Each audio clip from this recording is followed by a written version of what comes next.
خۆشەویستانی کورسات دی و سڵاوتان لەبێ لەگەڵاو کارانم بەیەکەوە پانۆرامایی ئەم شەوتان پێشکەشەکەین.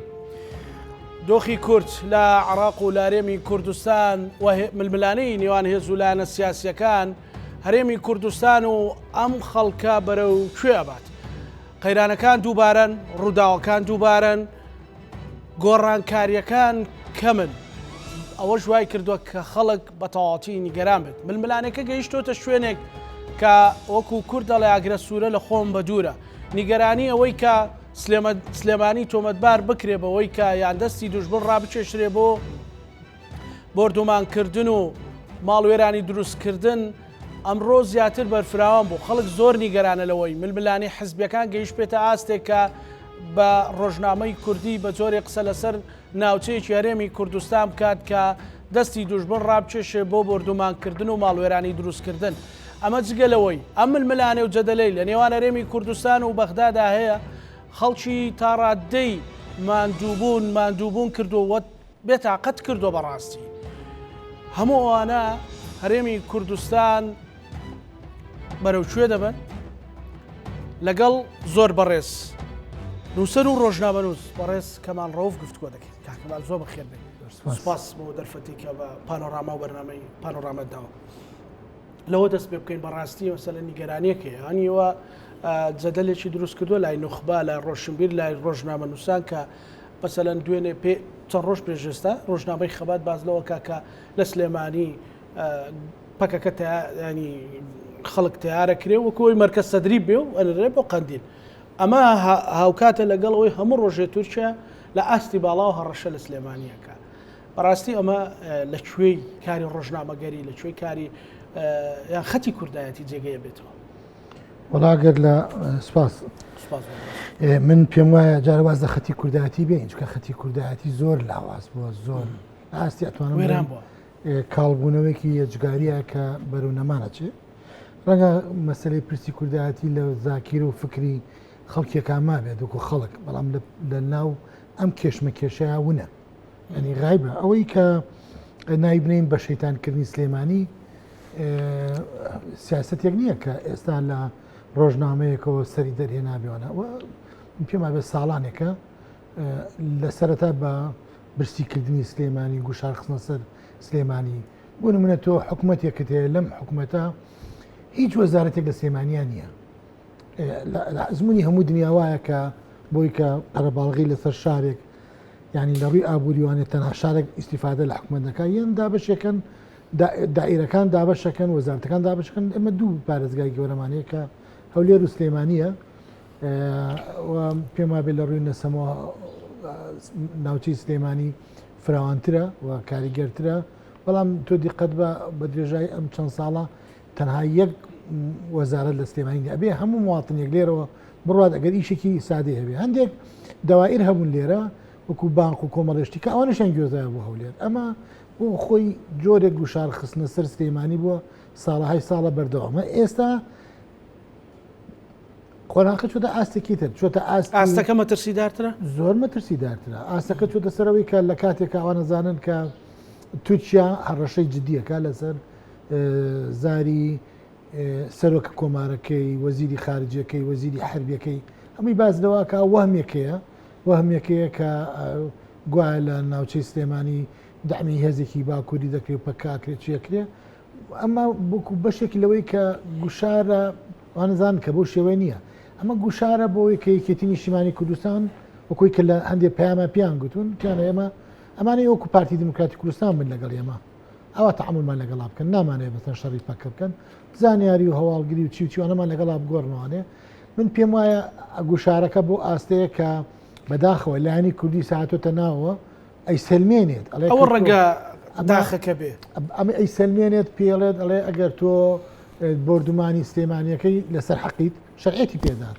خەڵکە کوژی لەسەر حەقی لەبەری لە سلێمانی بۆ بە جەپەی خەلفی لە دژی تۆ ئەوە تا ماسکەتەدی پێ و خەستەخانە و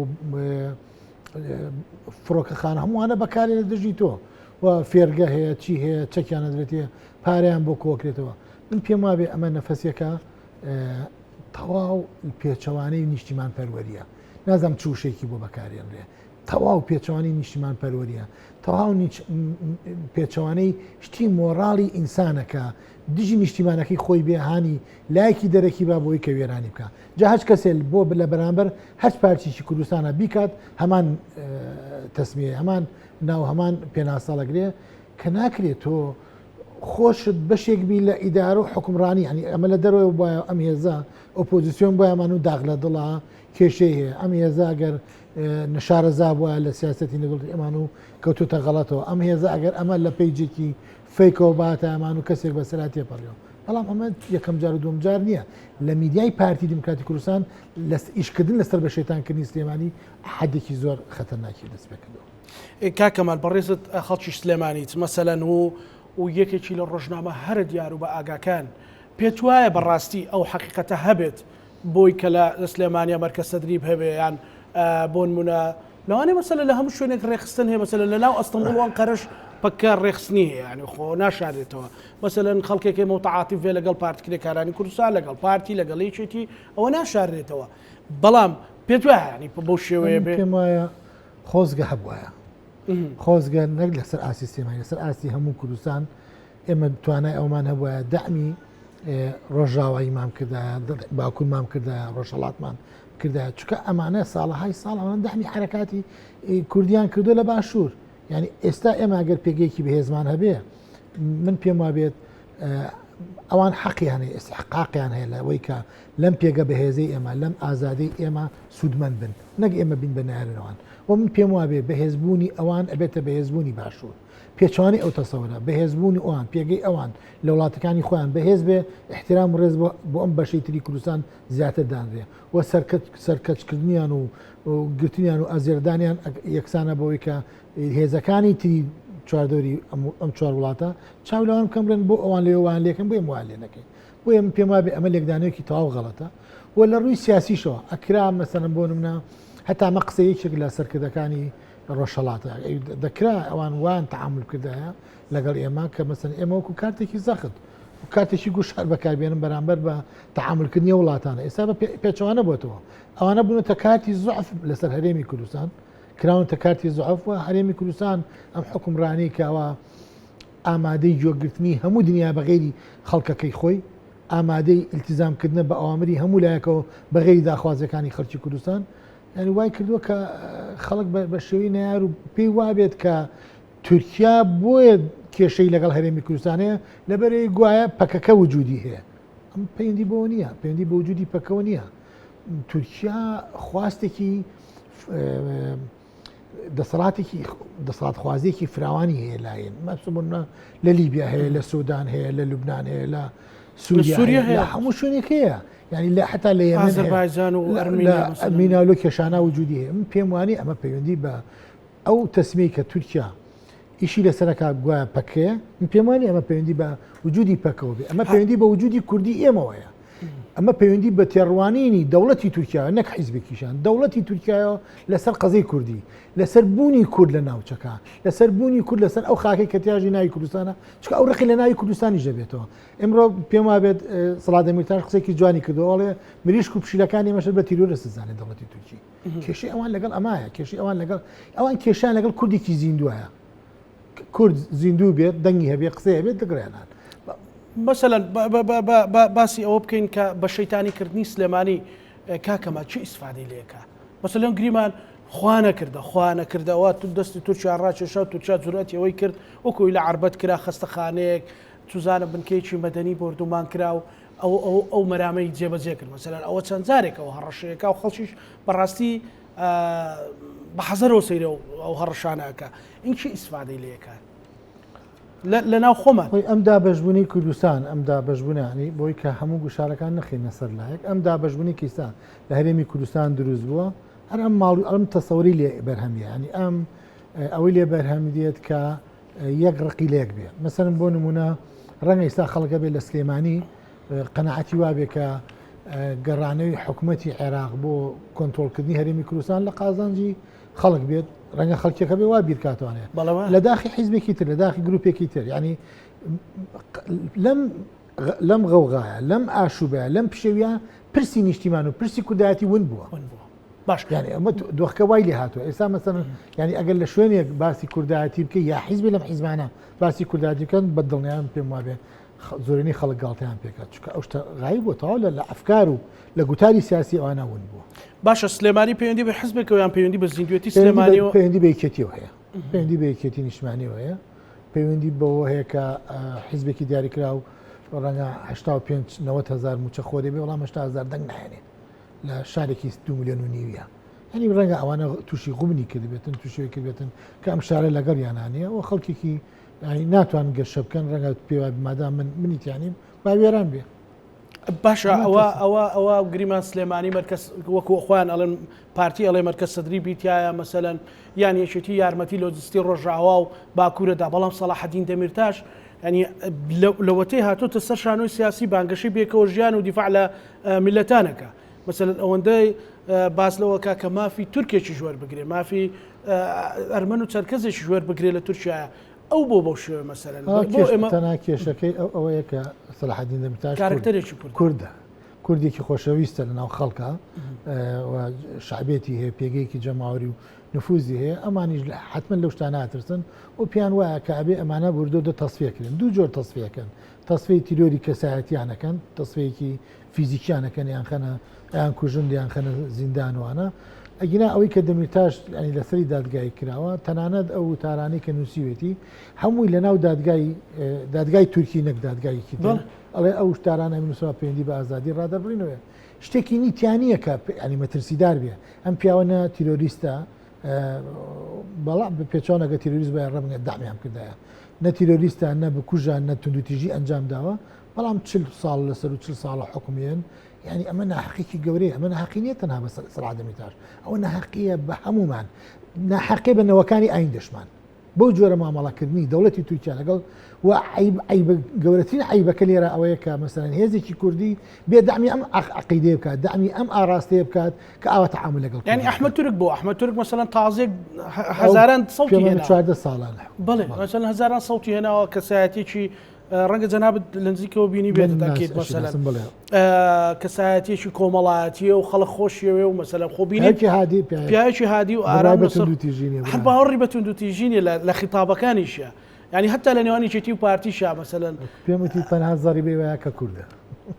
باشە هیچ هینێکی ڕیاکشنێکی گەورەی کوردایەتی نبینین مەسەلەن لە مۆزوعایە بۆ بە ئاسایی سیرەکەین مەسەلەن ئێستا بۆ وڵی من تەسەوەرەکەم لە باشوور تا ڕادێک ئەگینا بە ئاسایی سێر ناکرێت لە ناو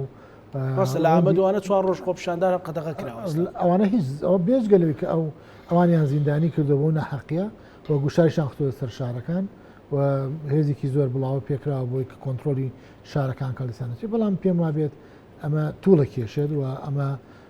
زەربەیەکی گەورەشیان لە خودی ئۆردۆگان گەشتی ئەوروپا ئەوانی زۆر باسی بیرڕای ئازاد باسی مافی زەربەیەکی گەورەدا لە ئەردوگان چکە ئەردوگان پێم وابێت لە بەردەم مەترسیی گەورە دوای شکستی هەڵبژاردنەکانی شارەوانەکان ئێستا نەفەسێک دروست بووە لە ناو نەتەوە پەرستەکانی تورکا پیان وابێ هەڵبژاردننی پێوەژوەخت کردی هەتا خۆشی ئەمە هەواڵی کشمان هەبوو لەسەرەوە خودی خۆشی گومانی هەیە کە ئەگەری هەیە کودەتای بەسەرا کرێت و ئەمە ئۆردوگانی لە بەردەمی ئەو پرسە نەتەوەیەەکە نێودۆتیا خستە ئاستێکی تر ئێستا ینی چۆن حساباتی لەسەرکرێ مەسەل ئەو کاکە با من پێت بڵێم مەسەن بۆ نمونە ئێمە مەجموعەیە ڕۆژنامە نووسمان لە منتقی بادینان بەم شێوە ناحکومی حکمی ناحەقیاندرا ئەوە کاریگەری زۆر هەبوو لەسەر پەیوەندیەکانی پارتی دیموکراتی کوردستان و ئەوروپا پەیوەندی زۆر هەبوو لەسەر پەیوەندیەکانی ئەمریکا و پارتی دیموکراتی کوردستان و تەنانەت حکوومەتی هەرێمی کوردستانیش سەری راپۆرتە نێودەوڵەتەکان کە بزانە چەندێ بە توندی لەسەر ئەو پرسانە قسەیان کردووە ئەوانە کە دووسێ ڕۆژنامە نووس بوون گیراون حکمی ئاوا گەورە و درودرێژی نەدراون ئەمەی تورکیا بە دڵنیایە بە ئاسانی تێناپەڕێت پێم خۆشە بینەوە سەر هەرێمی کوردستان باشووری کوردستان مەسەلەن کاتی خۆی خۆپشاندان کرا لە قامیشلۆ پێش شۆڕشی سووریا شۆڕشەکانی مەکەوەی ناوی لێنرا و بەهاری عەرەبی مثلەن خەڵکێکی زۆر هات لێرە کاسبیە کرد مثلەن خەڵکی ڕۆژهەڵات لێرە خەڵکی باکوور لێرە بەحەقەت لە هەموو شارەکان هەبوو بە زیاتر لێرە ناوەندێک هەرێمی کوردستان بۆ باوەشکردنەوە بۆ هەموو کوردێکی لێ قەوماوە ئێستا ڕەوشی باشووری کوردستان بۆ خۆی بەرەو کوێ ئەڕوا لەناو ئەو ململانی سیاسیە کاکەمان ئێستا ئەگەر بە لۆژیک سەیری ئەو دۆخە بکەین کەسا باشووری تایە باشوور ئێستای لە 6 مانگ لەمە پێشی ناچێت بۆ خێراییە زۆر خێرایە گۆڕانکاریەکان زۆر خێرایە مەسەن بۆ نمونە پارتی دیموکراتی کوردستان بە تایبەتی حکوومەت سەرۆکی حکوومەت بانگەشی ئەویان کردوتیان دادگای فدرالی دادگایەکی هاوشێوەی دادگای سەورە و حیزبی باسە بەڵام دوای خۆی هاتانێکی یا بم دادگایە و داوای لێکرد ئیس وردە وردە ئێمە هیچ مەرجعیەتێکمان نەماوە هەموو تەمان خودی ئەو داوای ئەو تانەی کە سەرۆکی حکوومەت کردی لە دادگای فدرالی شەرعێتیشیا بە هەموو ئەو سکاڵانی یا ئەوانەی کە پێشتر تۆمار کرابوو چکە ئەوانش بە مەرجعیان زانیوە بە چاک و خراپیان و مەرجعی زانیوە شەرعێتیشی دابەوە و ئێستا بۆ خۆی هەرێمی کوردستان ئیتر هیچ مەرجعیشی نەماوە ئەبێ ئێمە چاوەڕێوە بکەین زین دادگای فدرالی کاتی هەڵبژاردنمان بۆ دیاریکە موچەمان بۆ بنێرێت چاوەڕێ بکەین دەستمانەسە دڵمان ببزین چ بڕیارێکتری بەدەستێت کە من پێشبینی یەکەم یاخودانی زانیاری مێ دادگای فدرالی ئێران ناوەستەیە کۆمەڵێک بڕیاری کەشی بەدەستەوەیە لەسەر هەرێمی کوردستان بۆ تەحجیمکردنی ئەمەی کە لە هەرێمی کوردستان هەیە و ئەوان زۆر باش بە وردی ئاگاداریەوەن کە ئەو گاپەی لە بینی خەڵک لە بینی جەماوەر و حکوومەت تا دروست بۆ گاپێکی گەورەیە یعنی جەماوەری کوردستان پشتیوانی حکوومەت و ئیدار و حکومڕانیە ناکات ئەنی کاڵین نایکات ناڵین 100% بەڵام زۆرینەیەک کە هەیە نایکات حکوومەت عێراقی ئاگای لەم کەین و بینە هەیە لەم گاپە هەیە بۆیە ئیش لەسەر گوشارخستنە سەر ئەم کابینێ و حکوومەتەکانی تری دوای ئەمەژەکات و وان لێ کات ئەم حکوومەتانە چۆنەڵێت ئێستا ئێمە جاران ئەگەر حکوومەتی لە عێراق تەشکیل کرایە ئەبواە باتنە هەرێمی کوردستان پرسی هەرێمی کوردستانیان ئەبردەوە لەگەڵ تێکەڵیان بە ئاراستەی خۆیان نەکرد بۆی کە شتێکی لە دروستکەن ئێستا ئەگەر ئێمە جارێکی تر حکوومەت دروستکەین یار کاریتر بکەین ئەبێ بچین بۆ بەغا ئیزنیان لێوەرگرین ئۆکەی ئەوان و مبارەکەی بۆ حکوومەتی هەرێمیش بۆ حکوومەتی هەرێمیش بەو شێوەیە باشە قەرار بوو دەیشش هەڵبژاردن بکرێ هەموو هێزولانە سیاسەکان ئامادەکاری خۆیان کرد جگە لە پارتی دیموکراتی کوردستان و بەو دەردەگەیش کە ئێستا بۆ خەڵک لە بانگەشەی هەڵبژاردن بووایە پێش هەموو شتێ پەرلەمان و تۆزە خۆڕێخستنەوە حکوومەتێکی نوێ ئەیتوانی تۆزە کەرێم بخاتەوە سەر پێ ئەزانی ئەگەر ئێستا بڵێن هیچ فرسەت نییە فرسەت زۆرە بەڵام متمانە نییە بەم هێزانە یعنی ئەگەر تۆ قسە لەسەرەوەکەی بڵێ وڵا ئەمە گەیشتونەتە ڕێگایەکە ئیتر دەرچوونی نییەوانە وانە لە سیاسەتەوە تعامل ناکرێت بەڵام کە سێری هێزە سیاسەکانەکەی کە خاوەنی بڕیارن بێمتمانەیەەکە بێ ئومێدیەکە لێرە و دەست پێکات چکە تۆ ناکرێت هەموو شتێکت بۆ خۆت بوێ ئەوانی کە بە هیچ نەزانیت و ناکرێت تا سەر پێدوا بێ بێت تۆ هێزێکی چەکدارتە بێ بۆ حەج لە حزێک کە بتێ بەکاری بێنیت ئەمە نای حکومەتداری نییە ئەمە نای حکومڕانی نییە ئەمە هێزێکە حکومڕانی تەکە هێزێکەیە و ناکرێت کە تۆ پەرلەمان بەدڵی تۆ نەبوو دەرگاکەی داخی ئەگەر بەدڵی تۆ بووی بیکەیتەوە و نابێت مەسەن تۆ بە ناوی پێکاتە و بەشداربوانی ترانێ مەسەن 10-12 کورسی بۆ خۆت بەبێ هەڵبژاردن مسۆگەرکەی بە 200 دەنگ کەسێ بخەیت ئەندام پەرلەمان و حکومڕانی بکە و ناکرێت تۆ مەسەن ئیدارەی ئەم وڵاتە بکەی ئیرادەی شارێکی وەکو سێمایی لەبەر چاو نەگری بە دەنگی دوهۆک بێ حکومڕانی ئێرە بکەیت من پێم وابێ ئەمانە هەمووی هەڵەو کەم و کورتین لە هەموو ئەوانش خەتەرتر هیچ لە هیچ وڵاتێکی دنیاە لە هیچ شوێنێکی دنیا حکومڕانیەک نییە بەم شێوەیە مەسەن تۆ 30 ساڵ لە سەدە سەڵات بی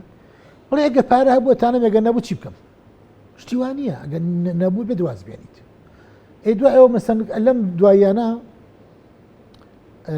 راپۆرتێکیان ناو راپۆرتی ئابووریان ناو بە عێراق ئەڵێ ئێمە 320 بۆ 340 میلیار داهاتی ناو خۆمان هەیە باشە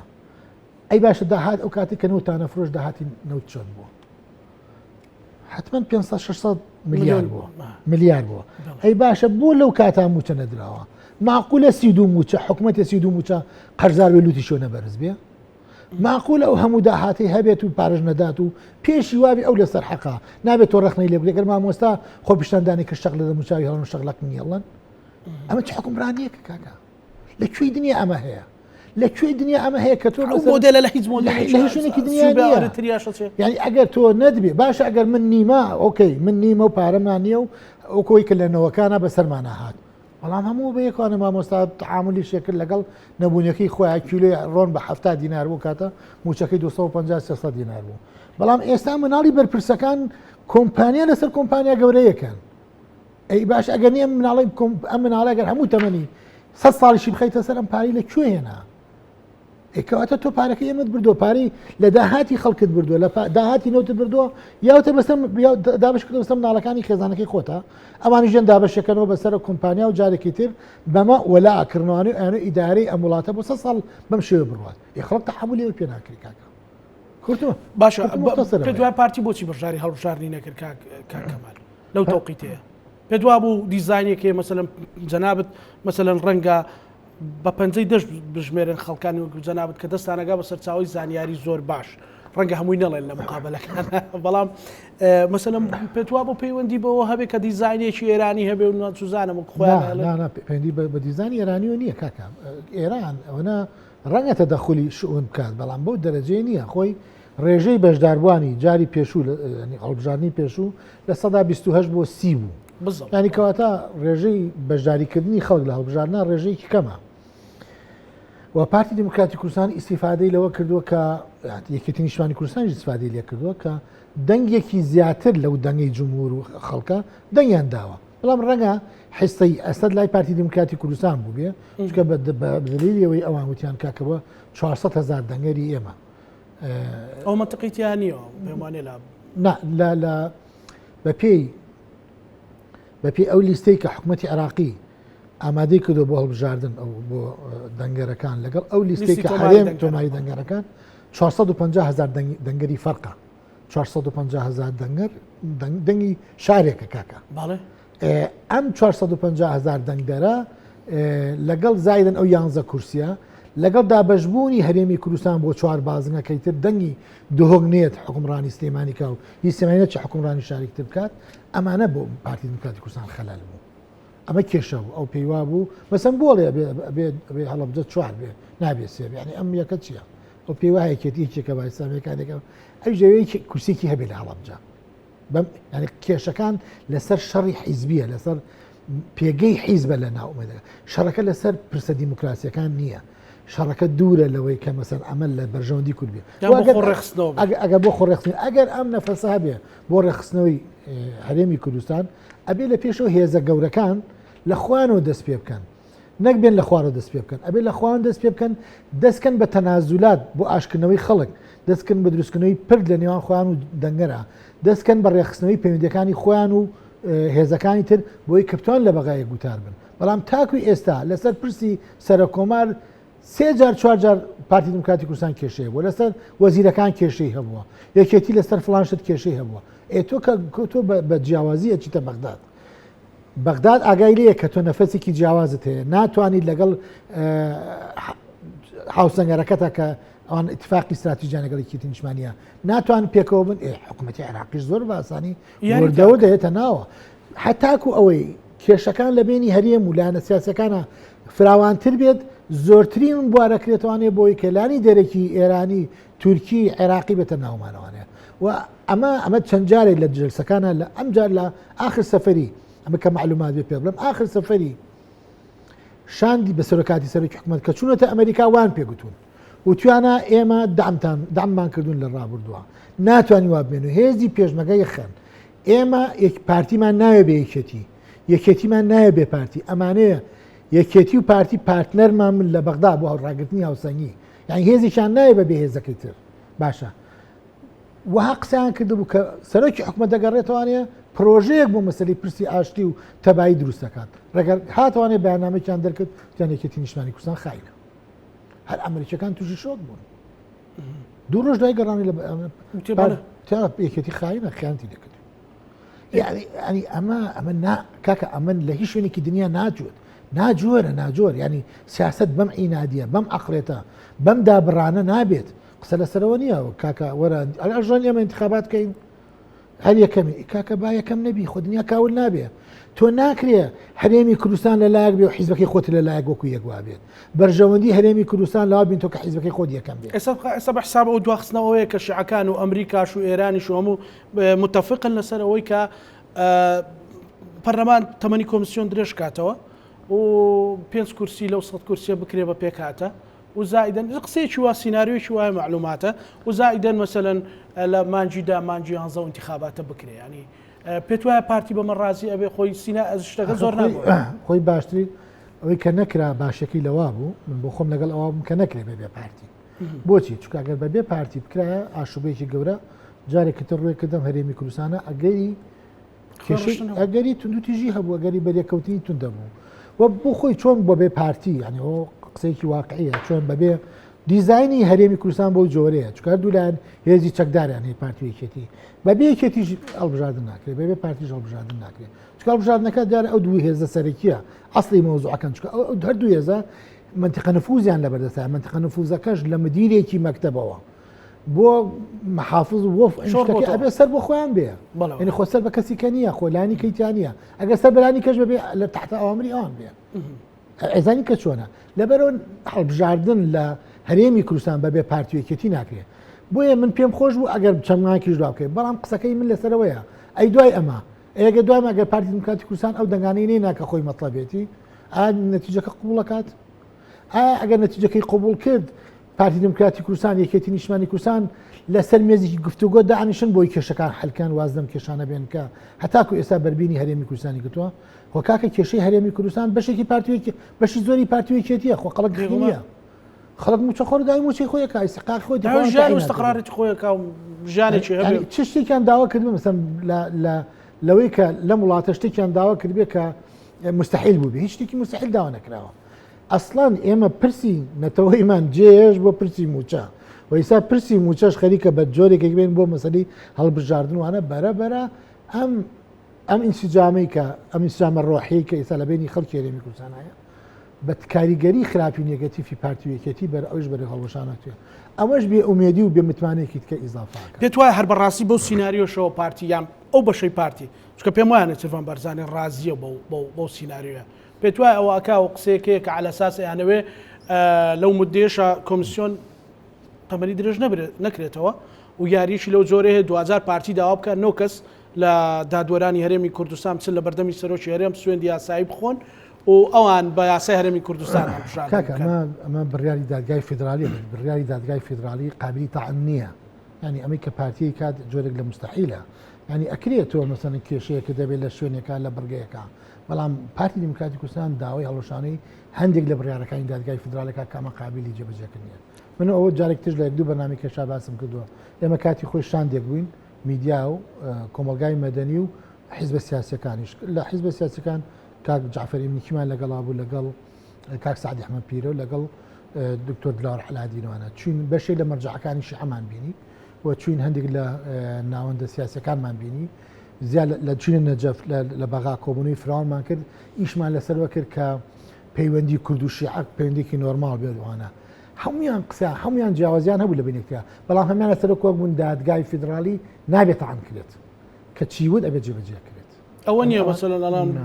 دادگای فیدرالی ئەڵ ڕادیۆ و لە ژێر فشاری پارتی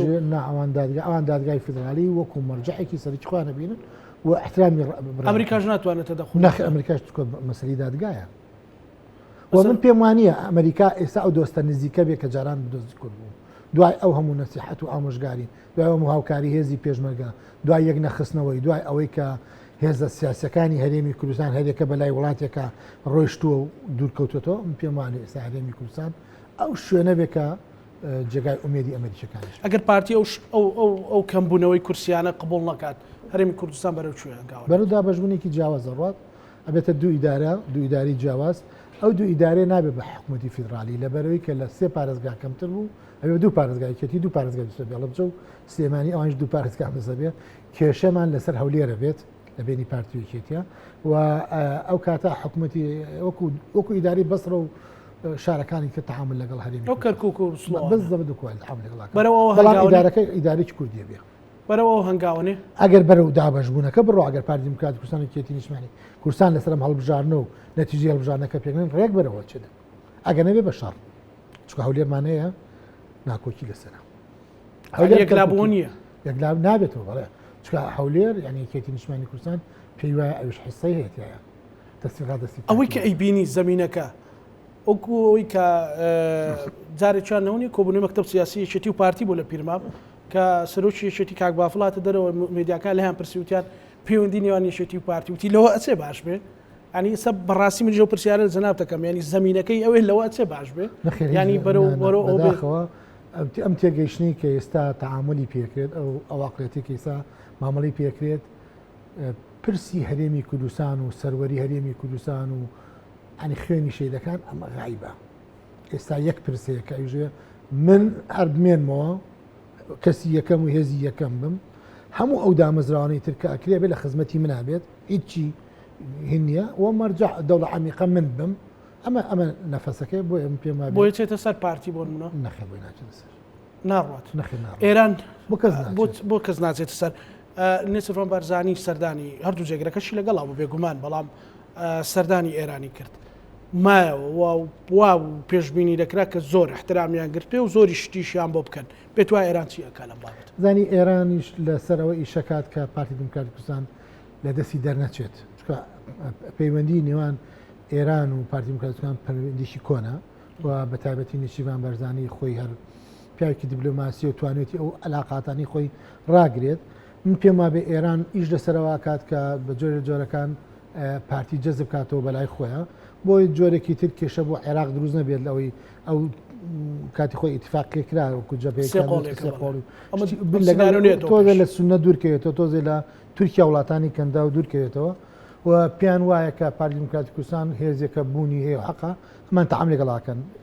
مامەڵەکردنی ئێران بەس ئیتمینانیاتێک کە ئەمان دژیان نین ینی ئەمان دژیان نین و کێشەیەکیش بۆ هەرێم دروست بووە بە تایبەتی بۆ لێ ئەوەی کە ناوبەناو ساروخیان پێوەنێن جەماعەتی حەشدی شعبی درۆنیان بۆ نێرن ئەن لەمە ئەمەش کۆتایی پێبێنرێ و لە مقابلەوە ئێران کۆمەڵێک داوای زۆری کردووە لە پارتی دموکراتی کوردستان پێم وابێ وردە دەستکردەوە جێبەجێکردنیان وەکو پەیوەندی بە کوردەکانی ڕۆژ هەڵاتەوەیە پەیوەندی بە بنکە و بارەگای موسادەوەیە بەوەی کە ئێرانەکان وتیان وە کۆمەڵی نەخشە و شوێنیان پیشانی هین ناوە نێچیروان بەرزانیەوە کەوتیانە ئەمە دەلایلەکانەوە داوای دلیل لێماکەن ئەمە دلیلەکانە ئێمە ئەمانەمانەوێت کۆتایی پێبێن و پرسی بازرگانی و تیجارەتکردنش لەگەڵ تورکیا و ئێران لە بەرامبەراتی بۆ پارتیەکەن مەسەڵ لە انتخاباتە لە دادگای فیدراڵی وتیان هەژماری منە بۆ من پێم وابێ پەیوەندیەکانیان لەگەڵ هێزە شیعەکانە بۆ ڕێگەخەنەوانی تۆزێک پەیوەندیەکانیان ئێستا لە دوای ئەو سەردانەی کاگنێکی چۆتە بەغداد بە جۆرێکی تر مامەڵی لەگەڵاکەن و نەرمیەک نیشانەندەن لە مەسلەی بڕیارەکانی ئایندەی دادگای فیدراڵی و ئیتمینانی هێنێ کە ئەوەی دیزانی کە تۆ باسیەکەی ئێمە تەهمیشکردنی پارتیان لە سیاسەتی ئێران دوورە تەنانەت ئەو هینانی بۆکەن و ئەو باسم کرد لە ڕووی ئەمریشەوە هەولێر تا ڕادێ پارێزراوتر بێ بەڵام بەمانای ئەوە نیە کە بڕیارەکانی محکەمی فیدراڵی هەڵوەشێت نەخێر نانا ئێرانیش ناتوانین بڕیار دادگای هەڵوەشێنێتەوە بەڵام کاکە ماڵ خۆ ڕەنگەیەکێتیش نەوێ پارتی تەهمیشکەیان خەڵکیش نەوێ پارتی ناشتوانێت تەهمیشیکە بەڵێ بێگومان بە هیچیان ناتوانانی هیچیان تەهمیشکەن کەسیان نەیانوێ بەڵام ئایا پارتی ڕازی بێ بۆ حەجمەی خۆی ئەگەر ڕازی نابێت ئەبێ ئەمەشی کە هێر دەسی بە کاکە هەرێمی کوردستان تێک چێ گەورەترین هێز کە زۆرترین زەرەکە پارتی دموکراتی کوردستانە ینی پارتی دموکراتی کوردستان لە هەموو هێزەکانیکە مستەفیدتر بە لە هەرێمی کوردستان لەبەرە تێکچوونی ئەو زەرمەندی یەکەمە بێت لەبەرە من تەسەور ناکەم بێت تێکی بات بەڵام ئەمە ینی پارتی عینادە جیڕە لە سیاستکردن و یەکێتی نیشتمانی کوردستانی لە ساڵانی ڕابردووە زۆر نەرم بووە بەسەریا تێپەڕیەوە زۆر شتیان بەسەری کێتیا بڕێن ئەم چنەوە بۆ دۆخەی پێشووترێکیسا ڕەنگە بافڵ تاڵبانی ئەمە قبوڵ نەکات دۆخێکی تر بێ بەڵام پێشتر بەسەرا ناتێپەڕی زۆریان بەسراتی بەڵێ هەروەکو هینێک مامەڵیان کردووە مەسەلەن چوونی بافڵ تاڵبانی بۆ ئەمریکا مەسەلەن چی من هیچ زانیارێکم لەسەرەوە نییە بەڕاستی هیوادارم بتوانێت سەرنجی ئەمریکەکان ڕاکێشێ و چکە ملاحەزاتی زۆر جدی لەسەر نزیک بوونەوەی حەشدی شعبی و یەکێتی نیشتمانی کوردستان دروست بوو زۆر نزیک بوونەوەی ئێران و یەکێتی نیشتمانی کوردستان ملاحەزات لەسەر یەکێتی دروست بوو تەنها خاڵێک کە بوو ئیجابی بوو بۆ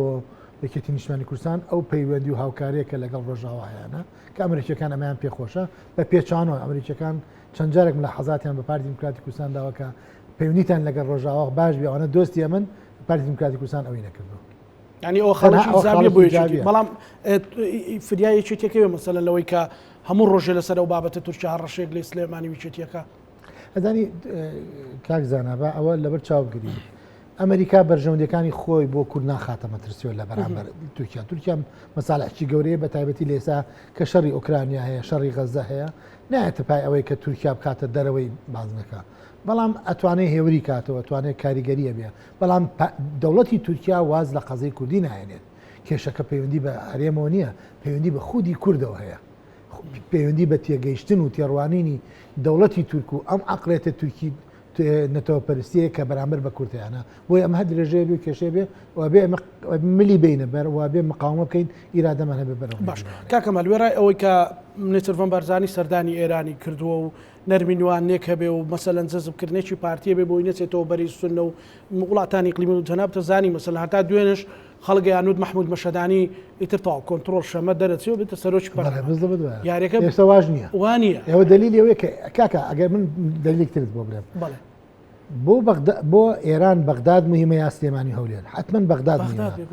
باشە حەلبوسی لە هەموو ێزە شیعەکانی نەبردووە لە بەغداد کەواتە ئێران دەوری ئێران لەکوێیە یعنی هەندێک شت هەیە گەورەکردنی حەزمی خۆیەتی لەوەی لە حەزمی خۆی زیاتر ینی حەزمێکی پێدێت تەمەنەوە بەهانەیە هەمیشە دۆڕاوەکان بەهانیان زۆرە بۆەوەی کە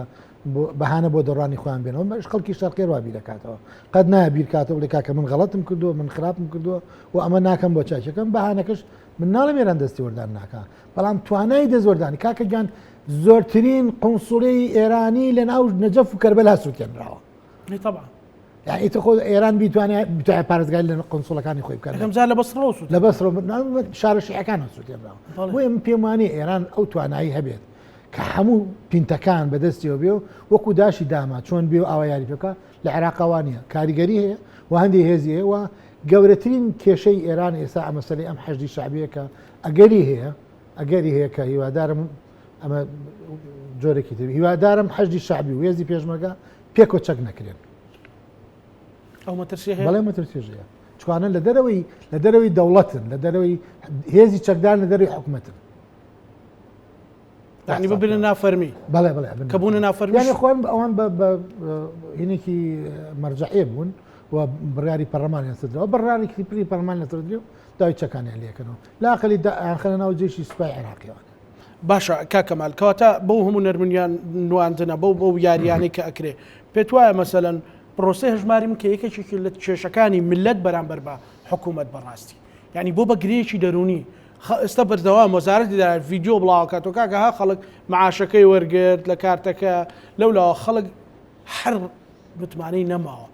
أما زختي شي زور سبوبة شي نفسي لبرامبر حكومة وهولاتي رق نقلة دولك أحد زور ليك جوازا مثلا هالبجاردن أمانة بيتوابه هشتيقات يتسر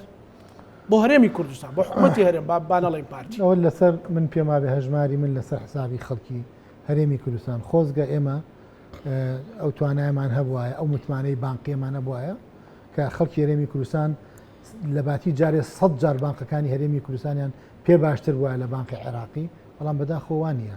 وامان نەکردو کە خەڵک ئەو تەسەور و تێڕوانی هەبێ خەڵک پێی وایە بانقی عێراقی ئەتوانێت قەرزی باتێ بانقی ئەتوانێت ئیمتیازی باتی و بانکانی ئەمان ئەیکا بە قەرزەوە ترسیەوان هەیە پارەکانیان لێ وەرگیرێتەوە بە قەرزی ئاو و کارەبا و قەرزی زەواج و ئەوانیان لێ ببڕێت کە ئەمان خوان پاریان لای دەوڵەت و لای حکوومەتی هەرێمە پارەکانیان نادرێتەوە بۆیە ئەم بەدگومانی و ئەم بوونە لە ئێن وای کردووە کە کردنەوەی ڕقم حسابی لە بانکانی عێراق بۆ هاوڵاتێکی کورد ئاسانتر و خۆشتر و حەزی زیاتر لێبێلەوەی کە لە هەژماری من بکە کە حکوومەت خۆ دەزانی کە ئەمە دۆخەکەتە هەژماری من بکە بە پرسێکی اختیاری کێ کاتەوە بابی کاتوانێت چکگەر لە هەژماری منیش حساب کاتەوە دیسان چێ لە بانقێکی تر لە ڕگای هەژماری منوانێت چ لە بانقی عراقی چکە ئەو پارێن ڕاستەخۆ ناچێتە بانقە ئەهلیەکانوانێ بەڵام حکوومەتی هەرێمی کوردستان من ئەوسرا بۆ ئەکا پەیوەندی بە قەزینەتەوەی و قوارێرەمەوە هەیە ئەزانتی هەندێک گرەومان کردو کورد با مناویکی زلانێک نەڵێ هەندێک گرەومان کرد لە ڕابردووە گرەوی خراپمان کرد گرەومان کرد لەسەرەوەی کە داعش عێراقەت و پەتەکات و ئێمە بین بە دراسی داعش و چین هاوکاریشمان کرد لە هەندێک شوێنیشمان بۆ چۆڵ کرد وا بین بە دراوسی داعش و داعش باشترە لە شیعە و سونەن و چیە نەتیجەکەی خراپ بوو گرەومان کرد لەسەرەوەی کاکە ئێمە لەگەڵ تورکیا ڕێکەین نەوت تێدێنێ و تورکیا بێ بە دەوڵەتێک و پرسی کورد وردۆدە نەرمە بێوانە من بۆ خۆم لەگەڵ لە کەسی زۆر باڵایی ئەم حکوومەتە قسەم کردو کاکە لە 13 خاڵێکی مۆزوعی پەکەی و مۆزوعەکان مۆزوعی ئابروتێکیش دەرکەوت کە تورکیا نەوتەکە لێ با بە $40 و وەکو سەرانێک دەزانێ و دیسانەوە پرسی کوردی هاتووە ئیسا 40 کیلومتر هاتووەدا بە تۆڵی 200 کیلومتر لە خاکی هەرێمایە و خۆشی بە خاونی خاکاتن حسابیش بۆ تۆ ناکات ئەمە چیمان کرد ئێوە نەتیجەکەیشمان دەرکەوت ئمە 30 میلیارد دلار قەرزاری نەوم نەوتەمان بە قاچاق فرۆژە هەموو نەوتەمان بە عینادی لە دژی عێراق فرۆش ئەی باشە نەتیجەکەی چی بوو 30 میلیارد دلار قەرزارین و قەرزاری موچەخۆرین و زۆرترین پرۆژە پێکی کەوتو ئەمە نەتیجەکەی بوو ینی هەندێک ریفراندۆم هەرەوە قەبعاتێکی تر هەموو ئەم نەتیجانە بە عینادی کردومانە و هەموویشی زەربەی لە هەیبەت و متمانەی هەرێمی کوردستان ناو هاتوتە خوارەوە نەک لە لای حکوومەتی عێراقی تەنانەت لە ناوی جەماوەری هەرێمی کوردستانیش متمانەی ئەو بڕیار و بەڵێن و وعدانەی کە ئەوان دەدەن لە کاتی هەڵبژاردنا یا لە کاتێکی ترا یا ئەو شوانەی کە لە تەلەڤیزیۆنەکانی بینیت خەڵک گاڵتەی پێدێ بەڕاستی خەڵک گاڵتەی پێدێ حکومەتداری وا ناکرێت حکمڕانی وا نابێت بەڕێزت باسی ئەوت کردوتە 6 مانگی زۆر خێرا ئەو 6 مانگەمان لە 6 مانگی ڕابردوو ناچێت ئەم 6 مانگی هەندێشمان لەم 6 مانگی سا ناچێت بەخراپیانمە باش هەردوو سینناریۆکە هەر بەخراپە حتا ئەمان دۆخیان وابێ هەر بەرەو خراپێچێت کاکە ئەگەر تۆ خۆت باش نەبیت برادر ئەگەر تۆ خۆت بۆ ماڵەکەی خۆت باش نەبیت چاوەڕی لە دراوسێکەکەی کە دراوسێکی باشیش نەبێ بێ ماڵەکەی تۆ چاکات و جوانکات ئێمە خۆمان ماڵی خۆمەمان تێک داوە ئێمە حیزبانە ماڵەکانی ماڵی کوردستانیان تێک داوە نێو ماڵی کوردیان شێواندووە متمانیان نهێشتووە پێگەی جەماوەریان لاواز بووە بە عینادی معامەڵاکەن هێزی پێشمەگان یەک نەخستووە گەندەڵی تاترۆپە نائیداری تاترۆپە ئەی تۆ چۆن نەتوانی چاوەڕێ بکەیکە هێزێکی وەکو حەژی شەعبی وێنێ ماڵی تۆ ڕێخا هێزی تورکی بێ یا هێزی ئێرانی بێ نایەت تۆ من بۆیە من چاوەڕێی خراپترەکەم ئێمە وردە لاوازە بین کاتی خۆی ئەگەر بەنێکی بە مەسرور بارزانیت بگوتایە بوتایە بڕۆ تانەیەک بە لە دادگای فدرالی ڕەنگە ئیهانەی بکردیتە ئێستا خۆی بە سەرکەوتۆ زانێت کە تانەی یا وەرگیراوەتانەکەی یعنی ئەمە تەنازولە ئەمە وردە و دەمە بچووکبوونەوەی هەرێمی کوردستانە پێگەی هەرێمی کوردستانە ئێستا نێچیروان بەرزانی چەند جار سەردانی تاران و بەغداد کردووە ئەی بۆ پێشتر نەی ئەکرد ئێزانێکە وەزعیان خراپە بۆ یەی کات ئەگەر وەزعمان باش وایە بڕوات بێ نێچیروان بەرزانی قسەی بلاس خارت و هاتە ساڵەوە پێش پێگوتن 2 ساڵان پێوتی ئێستا قسەیەکی تران پێگوتون قسەی آخر دانیشتنی کە پیان گوتون وتوانە فرای خۆتان نەکەون لە ئەفغانستان خراپترتان لێت تا بەو شێوەیە کەس هەیە مەسەلەن بڵێ وەڵام من قواری هەرێمە گرمەوە ئەو شوفی شاڵی کاکرا هێزە نیشتیمانیەکەمان کام هێزە نیشتیمانیە کام هێزە من پێ دەڵم خەڵک ئێستا لە هەرێمی کوردستان ئەمەنە تووشی غوبن بووە ئەمەنە تووشی ناڕەحەتی بۆ بەدەست ئەمە شێوازی حکومڕانی پێی خۆشە ئەو حەژی شعبیە کە خراپترین هێزی چەکداری حکوومەتی عێراق پێی باشە ئەو بێتەوە خەڵکی تووشی حاڵەتە بۆ کات زۆر سپاس بۆ بەڕێز کاکەمان ڕۆف نووسەر ڕۆژنامەنووس بەڕێزت پیاوێکی گوێ لە ژیراویت بە هیوایە ئەوەین کە ئەم قسانە بەشێکی بۆ میلەتە و ئازارەکە هەیەی و نخبەی سیاسیش کە زۆر جار بانگشتی ئێوەیان کردووە لەگەڵیان دانیشتن لانی کەم لەو دیدارە ئیسفادە بکەن و گوێ بگرن ستۆپێک بکەن بڵێن ستۆپ یانیەوە هەرێمی کوردستان و خوێنی شەهید و ئارەق و ماندووبوونی زۆر ئەوە تا تازە ئەم دوو ڕۆژە خەڵک چووە بۆ نوگرە سەلمان و لە ناخەوە ئەکوڵێ ئەگریە و ئەمە حاڵ و گوزەرانمان هەموو ڕۆژە یادی کارە ساتێکەکەینەوە ئەمەش حاڵ و گوزەران زۆر سپاس دووبارە کاکەمال سپاس بۆ تۆ